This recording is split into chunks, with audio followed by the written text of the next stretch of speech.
श्रीराम नमस्कार. आज 27 मार्च 2021. ज्ञानेश्वरी पसायदान निरूपण भाग 32. ज्ञानियाचा राजा गुरु महाराव म्हणती ज्ञानदेव तुम्हा ऐसे. जगद्गुरु तुकोबाराया.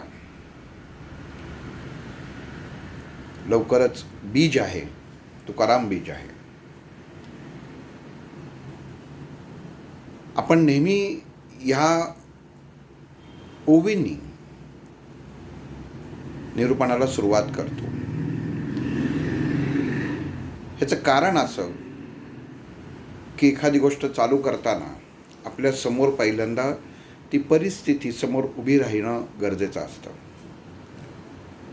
कोणा संदर्भात बोलतोय, कोण बोलतोय, कशा संदर्भात बोलतोय, कोणी स्तुती केलेली आहे, तुकाराम महाराजांनी केलेली. हे सर्व आपल्याला पहिलं पाहणं आणि त्याच्यावर विचार करणं हा अभ्यासाचा एक भाग आहे.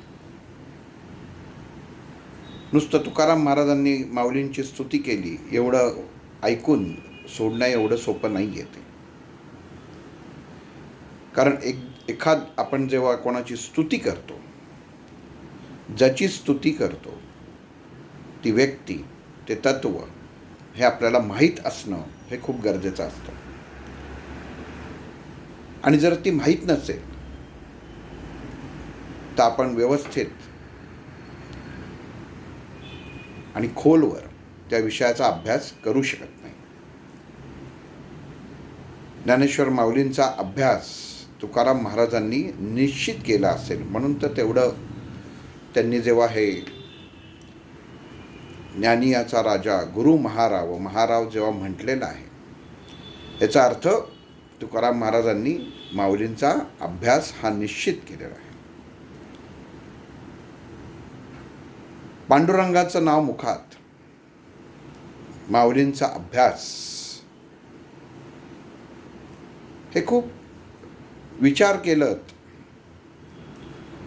तर असा कुठला प्रसंग किंवा अशा गोष्टींमध्ये तुकाराम महाराज आणि ज्ञानेश्वर माऊली हे एकमेकांना बऱ्याचदा भेटल्याचं असं नाही आहे. लांब होते पण ओळखत होते. अभ्यास महत्त्वाचा. ते डॉक्टर नेहमी सांगायचे की मनुष्याला एखादी गोष्ट प्राप्त करायची असेल तर त्याचा अभ्यास हवा. आणि भौतिक गोष्ट जर प्राप्त करायची असेल तर त्याचं महत्त्व आहे का हा स्वतःला प्रश्न विचारायला हवा. बऱ्याच जणांना किमती वस्तू साठवण्याचा छंद असतो. काही जणांना पुरातन वस्तू, अँटिक गोष्टी साठवण्याचा छंद असतो. काही जणांना देवदेवतांची चित्र, फोटो, त्यांच्या वस्तू ह्या साठवण्याचा छंद असतो. पण ह्याला शब्दच छंद आहे. पण या सर्वातनं प्राप्ती काय आहे याचा मनुष्य विचार करत नाही. हल्ली आपण पाहतो बरेच जण अनेक व्यापांनी, अनेक अडथळ्यांमुळे, संकटांमुळे वैतागलेले असतात आणि जो सांगेल त्या देवस्थळी, देवाच्या ठिकाणी, धार्मिक स्थळी जातात. मग अभिषेक, पूजा अर्चा हे सर्व होतं. आणि मग तिथनं गेलं की मग तिथनं त्याचा फोटो आणायचा आणि मग तो घरामध्ये आणल्यानंतर नव्याचे 9 दिवस तसं त्या देवतेला पूजायचं. हा नव्याचे 9 दिवस एवढ्यासाठी म्हटलं की हा मनुष्य धर्म आहे की माझे अडचण कशाने तरी जावी आणि जीवन सुसह्य व्हावं या दृष्टिकोनातनं तो ही कृती करत असतो. आणि मग इतर फोटो तेव्हा मागं जातात आणि हा फोटो पुढं येतो आणि मग पुढे 9 दिवस सांगितलेलं असतं की तुम्ही अमुक अमुक मंत्र म्हणा, हे अशी पूजा करा, तशी करा, तुम्हाला एवढ्या दिवसात त्याचा फरक पडेल. आणि मग लगेच त्याचं पुढं ठेवून त्याचा मान पहिला केला जातो. आणि मग घडतं असं की काहीच फरक पडत नाही. आणि मग काही फरक पडल्यानंतर पहिल्यांदा मनामध्ये संशय उत्पन्न, करतोय का, बरोबर करतोय का, त्यांनी मला फसवलं नाही ना. आणि मग मूळ तत्वापासून मनुष्य बाजूला जातो. नामस्मरण गोंदवलेकर महाराजांनी सांगितलं, हा सगळ्याचा त्यांनी रामबाण उपाय सांगितला. पण मनुष्याला भौतिक गोष्टीमध्ये अडकायची जास्त गरज वाटते. आणि इथं अडकता कामा नये. आणि जर अडकलात, मग तुम्हाला एखाद्याने नुसता दगड जरी दिला तरी त्याच्यावर तुमची श्रद्धा किती आहे याच्यावर फळ अवलंबून आहे. पण अमुक दगड एखाद्याने मला दिला तर त्यांनी लगेच काम करावं, तसं होत नाही. तुमची श्रद्धा किती आहे, तुमचं त्याप्रती एकरूपता किती आहे, यावर फळ अवलंबून असतं. एखादा शेतकरी जेव्हा आता आंब्याचा हंगाम आलाय, जर त्या झाडाची निगाच नीट राखली नाही, कसंही पाणी फेकलं तर ते एक तर झाड नीट वाढेल का, त्याच्यामध्ये रोगराई पसरू नये म्हणून जे कीटकनाशक फवारतात, म्हणजे एकंदरीत काय, त्याची जर निगा नीट राखली नाही तर ते व्यवस्थित फळ देईल का, तर नाही देणार. म्हणून कृती करताना विचार होणं खूप महत्त्वाचं आहे. आणि ह्या सर्व गोष्टींमध्ये आपण किती अडकायचं हे सुद्धा महत्त्वाचं आहे. ते डॉक्टर नेहमी सांगायचं, भौतिक गोष्टींमध्ये माणूस अडकतो म्हणून भगवंतापासून लांब जातो. हे माझं, ते माझं, ते माझं, ते माझं. दोन भावामध्ये देवादेवांमध्ये सुद्धा वाटण्या केल्या जातात. घरामध्ये बघितलं, हल्ली बऱ्याच वेळा असं होतं, तुमच्याकडे अन्नपूर्णा आहे का? आहेत. किती आहेत? 2 आहेत. एक आमच्या सासूबाईंच्या वेळची आणि एक सोन्याच्या वेळची, म्हणजे 2. गणपती किती आहेत? 2. म्हणजे सगळं 2-2. म्हणजे अर्थ काय, तर विभिन्न मताची माणसं घरात राहतात, हाच एक अर्थ होतो. घरात जर सासूबाई असतील तर त्यांनी आपल्याला कधीतरी निवृत्त व्हायला पाहिजे, हे स्वतःहून मनामध्ये पुढं आणलं पाहिजे. गोष्ट कुठलीही असो, त्याला झीज ही असतेच. आणि जी गोष्ट तत्वामध्ये बांधलेली असते, त्याची जर झीज झालेली असेल आणि ती गोष्ट तुमच्या सानिध्यात असेल, घरात असेल, तर ती वाईट फळं दिल्याशिवाय राहत नाही. हे इथं सांगायचं कारण, आजच्या निरूपणामध्ये सांगायचं कारण असं आहे की मनुष्य व्यवहार हा आपल्याला ह्या ज्ञानेश्वरीतनं शिकायचा आहे. विठ्ठलपंतांचं जीवन समाजाने जरी टाकलं, समाजाने जरी वाळीत टाकलं, तरी त्यांनी हार मानली नाही. भगवंताच्या सांगण्यावरती, भगवंताच्या बोलण्यावरती पूर्ण विश्वास त्यांचा होता. आणि हा विश्वासच काम करतो. घरामध्ये 100-160 फोटो, मूर्त्या साठवू नका. एक साधा उदाहरण सांगतो. आपण एखाद्या ठिकाणी जेवायला जातो आणि तिथं लिहिलेलं असतं 15-20 भाज्या, 5-10 गोडाचे पदार्थ, अमुक अमुक चटण्या, अमुक अमुक भात, अमर्यादित गोड.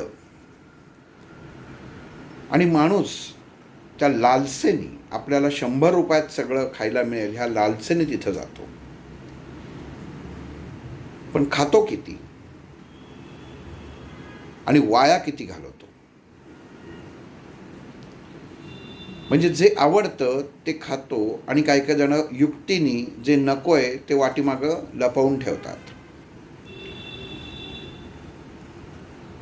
कशासाठी? मुखामध्ये अध्यात्माचे, भगवंताचे बोल ठेवायचे, पण कृती आचरणात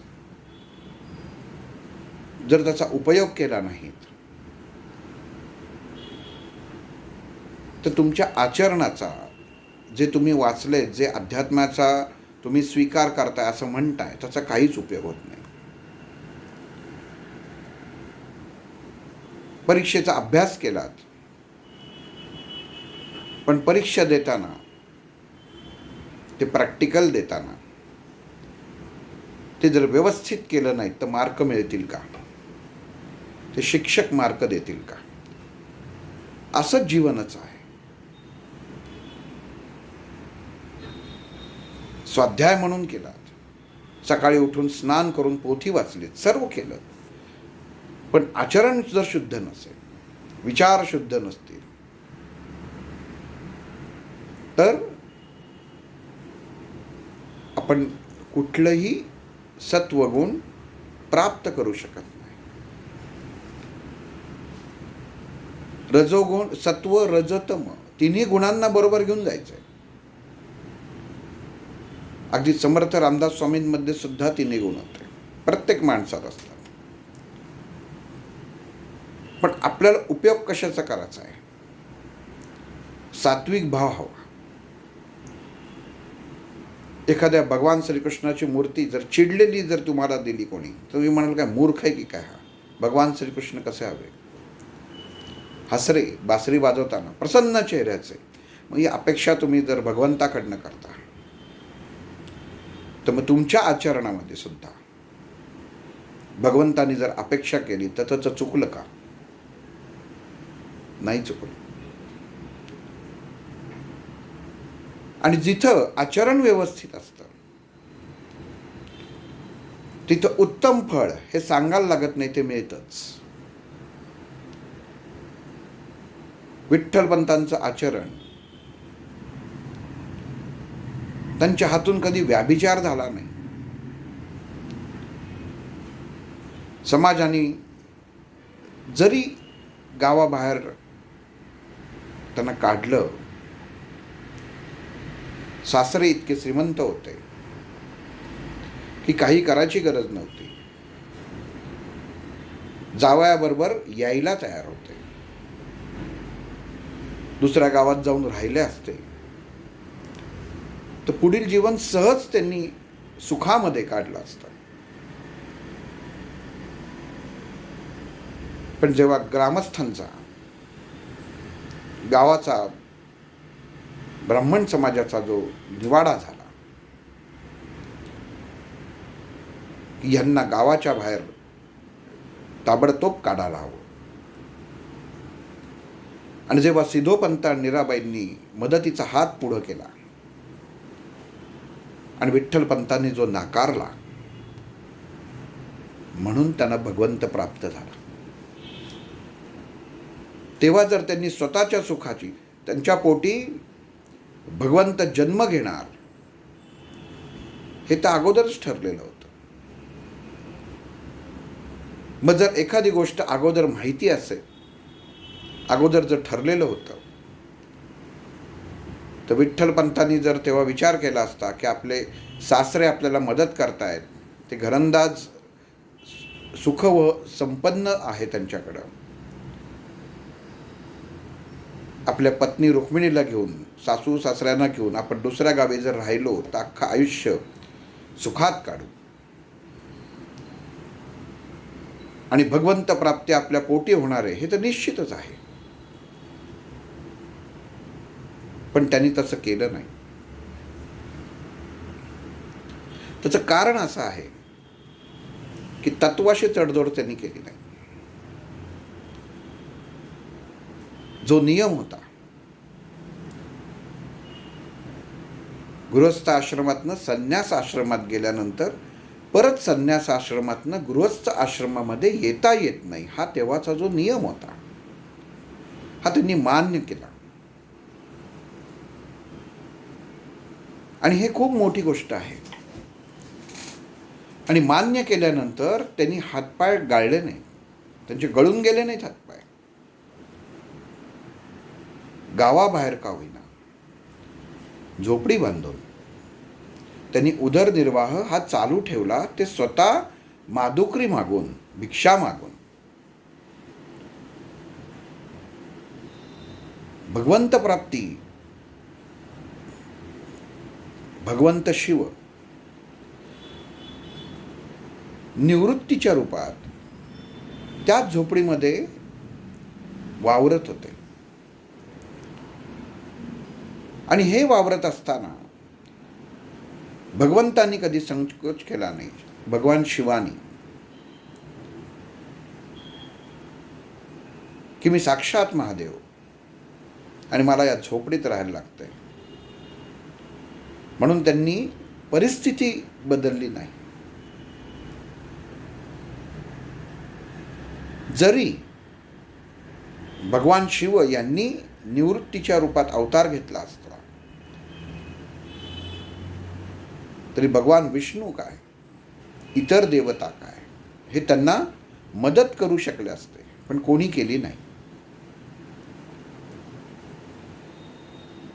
ह्याचं कारण आपण लक्षात घेतलं पाहिजे. हा अभ्यास आपल्याकडनं व्हायला पाहिजे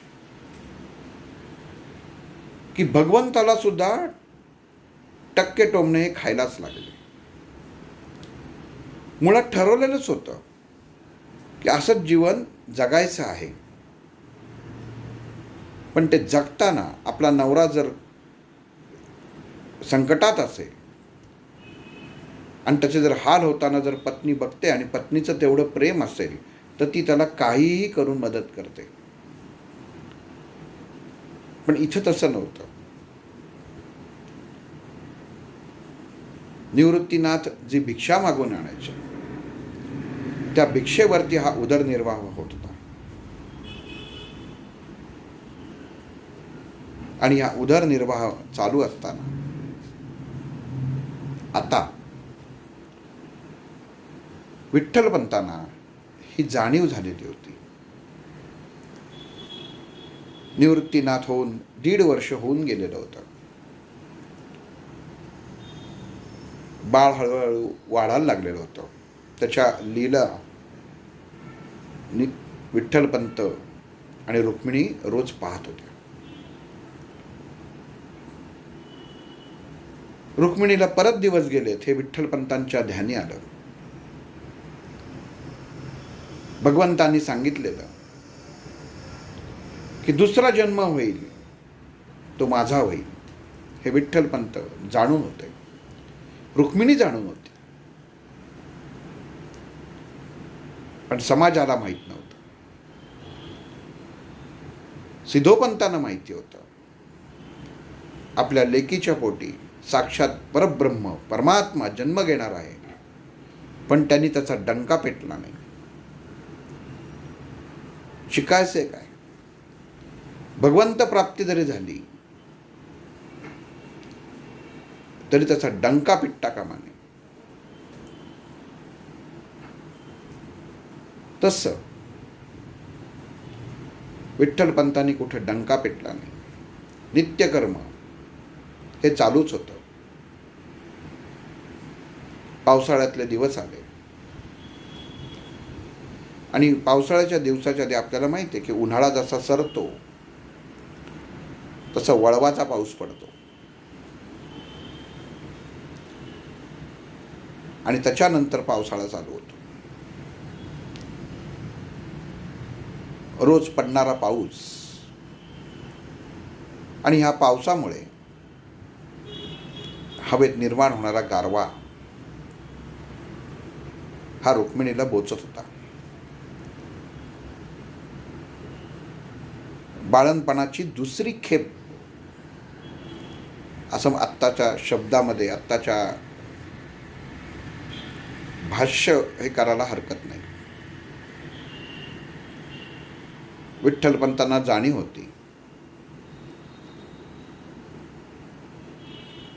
आणि त्यावेळी गंमत अशी झाली की जरी समाजाने त्यांना बाहेर काढलं तरी विठ्ठलपंतांचा इतरांप्रती असलेला आदर, मदतीचा ओघ हा शब्द एवढ्यासाठी वाचला, कोणा जर अडचण आली तर विठ्ठलपंत धावून जायचे. समोरच्यानी मदत घेतली नाही घेतली हा त्याचा प्रश्न असायचा. पण कुठेतरी माणसाचं चांगलं कर्म, चांगली कृती हे कामी येतच. याचा फायदा एवढाच झाला की जे सायम टोचून बोललं जायचं ते कमी झालं होतं. आणि अशा एका दुपारी विठ्ठलपंत भिक्षा मागून परत येत होते. प्रचंड वारा सुटला होता. पाऊस कुठल्याही क्षणी कोसळेल इतके नभ दाटून आले होते. रुक्मिणी एकटीच घरात आहे. निवृत्तीनाथ तिच्या बरोबर आहेत.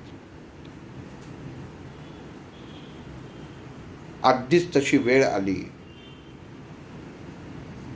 तर धावपळ कशी करणार, म्हणून विठ्ठलपंतांनी सकाळीच रुक्मिणीची मैत्रीण गौरी तिच्या आईला, तुम्ही रुक्मिणीजवळ बसा असं सांगून आले होते. गौरीची आई, गौरी आणि रुक्मिणी हे तिघही झोपडीमध्ये होते. निवृत्तीनाथ. जसजशी संध्याकाळ यायला लागली, प्रत्येकाच्या घरामध्ये काम असतं, तशी गौरी घरी गेली. विठ्ठलपंत आले. त्यांनी पाहिलं रुक्मिणीच्या जवळ गौरीची आई बसून आहे. बाहेरचा वारा रुक्मिणीच्या कानाला लागत होता.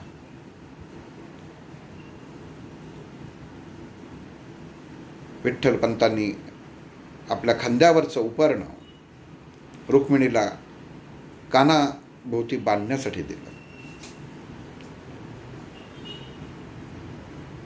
चूल पेटवली.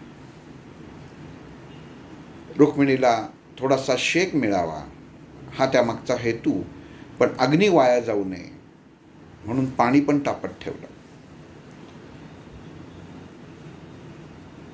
जसजशी संध्याकाळ होत गेली, रात्र होत गेली,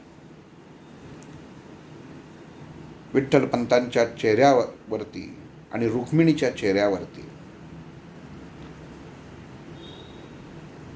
बदल व्हायला सुरुवात झाली.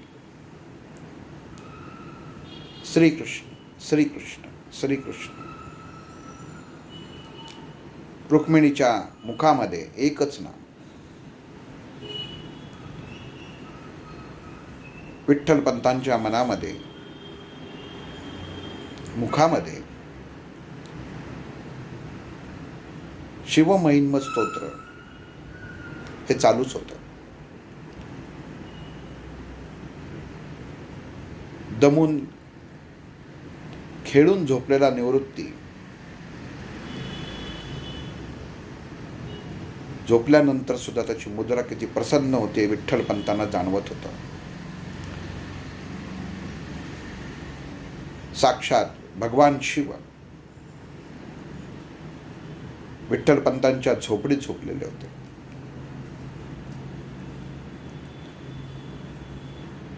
आणि गौरीची आई विठ्ठलपंतांना म्हणाली की दादा मी आता निघते, घरी पोर एकटी आहे. पण विठ्ठलपंत गौरीच्या आईला म्हणाले, ताई जर ऐन वेळेला मदत लागली तर काय करणार, आपण आज इथं राहिलात तर बरं होईल. पण शेवटी पोटची पोर घरी एकटी होती.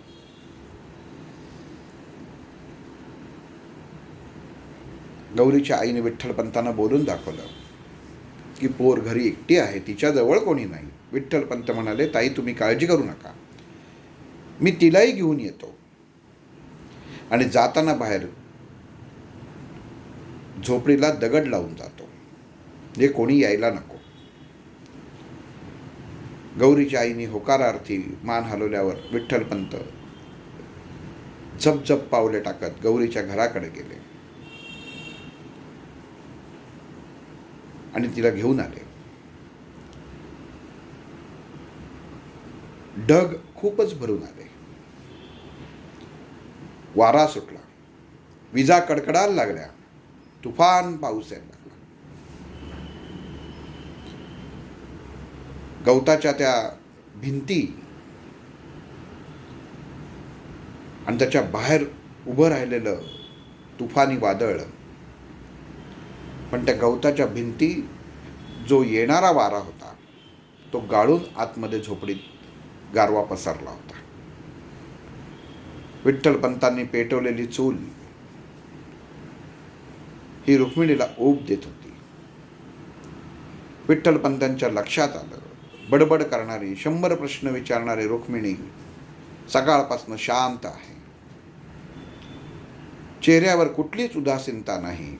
म्हणजे याचा अर्थ कुठली अडचण नव्हती, कुठली वाईट वैचारिकता नव्हती, आणि चेहरा प्रसन्न दिसत होता. रात्री गौरीच्या आईला डोळा लागला,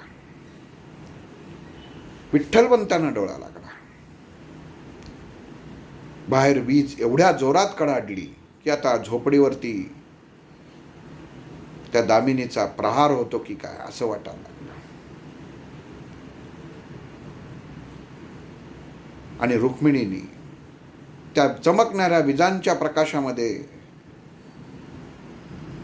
भगवान श्रीकृष्णाकडे पाहिलं. आणि भगवान श्रीकृष्ण रुक्मिणीला सांगत होते, तुझ्या पोटी माझा जन्म झाला बघ. मी मागच्या निरूपणातच सांगितलं, भगवान श्रीकृष्णाची मूर्ती नव्हती, रुक्मिणीला भगवान श्रीकृष्ण साक्षात समोर दिसायचे. आणि आता तर ती इतकी जोराने कडाडलेल्या विजेमध्ये भगवान श्रीकृष्ण समोर साक्षात दिसत होते आणि रुक्मिणीला सांगत होते, तुझ्या उदरी माझा जन्म झालाय बघ. आणि रुक्मिणी बघते तर तिच्या पोटातनं, उदरातनं बाळाचा जन्म झालेला होता. गौरीच्या आईला तिने हाक मारली. क्षणभर रुक्मिणीही गोंधळली. कुठल्या वेदना नाहीत, काहीही नाही. साक्षात भगवंताने येऊन सांगितलं. तिने रुक्मिणीच्या आईला हाक मारली, गौरीच्या आईला हाक मारली. गौरीची आई चटकन जागे झाली आणि बघते तो काय, बाळ झालेलं. आईपासनं बाळाला वेगळं केलं गेलं आणि पडद्यामागं विठ्ठलपंत जे झोपले होते त्यांना गौरीच्या आईने उठवलं. दादा उठा, आनंदाची बातमी, मुलगा झाला. आणि एक छोटीशी त्या तान्ह्या बाळाची मुखाची झलक विठ्ठलपंतांनी पाहिली. जे ज्ञान रुक्मिणीने गेले 6 महिन्यात ऐकलं होतं, त्याचं तेज जन्मताच त्या बाळाच्या मुखावर दिसत होतं. आनंदाचा पारावार राहिला नाही. बाहेर पाऊस पडत होता, तरी त्यातल्या त्यात भिक्षेमध्ये मिळालेलं गुळ पापडी आनंद प्रित्यर्थ भगवंताला प्रसाद दाखवून सर्वांनी बक्षली. आनंद झाला. विठ्ठलपंतांना खात्री पटली, साक्षात भगवंतांनी आपल्या पोटी जन्म घेतलेला आहे. आणि मग दुसऱ्या दिवशी काय घडतं उद्या पाहू.